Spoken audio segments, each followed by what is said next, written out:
A White House official said Biden warned Israeli Prime Minister Benjamin Netanyahu that the U.S. will not take part in a counteroffensive against Iran if Israel decides to retaliate after Iran launched an overnight barrage of missiles and drones on Israeli territory. Meanwhile, Netanyahu reconvened a war cabinet meeting in Tel Aviv to discuss a response to the drone and missile attack. War Cabinet Minister Benny Gantz warned that Israel would, quote, exact the price from Iran in a fashion and timing that is right for us. Iran's armed forces chief said the operation was considered successful and, quote, deemed the matter concluded. But Iran warned Israel and the U.S. that a retaliation to its overnight attack would elicit a far bigger response. The Israeli army released footage on Sunday that it said showed its fighter jets intercepting unmanned aerial vehicles and cruise missiles launched from Iran. The more than 300 missiles and drones, mostly launched from inside Iran, caused only modest damage in Israel, as most were shot down with the help of the U.S., the U.K., and Jordan. An Air Force base in southern Israel was hit but continued to operate as normal, and a 7-year-old child was seriously hurt by shrapnel. There were no other reports of injuries or serious damage. Despite the minimal damage, Barbara Slavin, a distinguished Middle East fellow at the Stimson Center, called the attack on Israel a paradigm shift.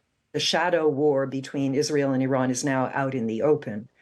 But given that, Iran did it in a very calibrated way, sending these slow drones, hours and hours flying from Iran to Israel, giving plenty of time for the Israelis and the United States and others to prepare.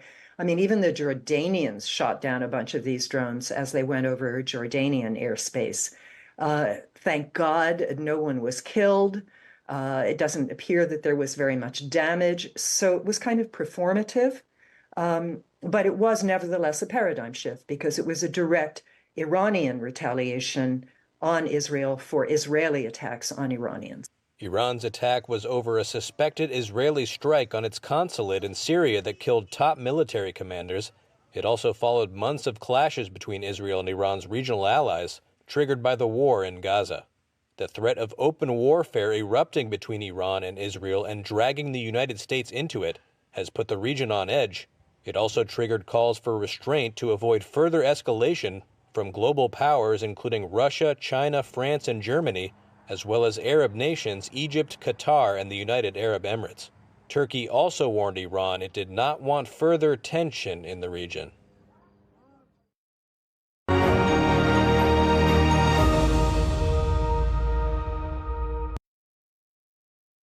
The Middle East is on the brink.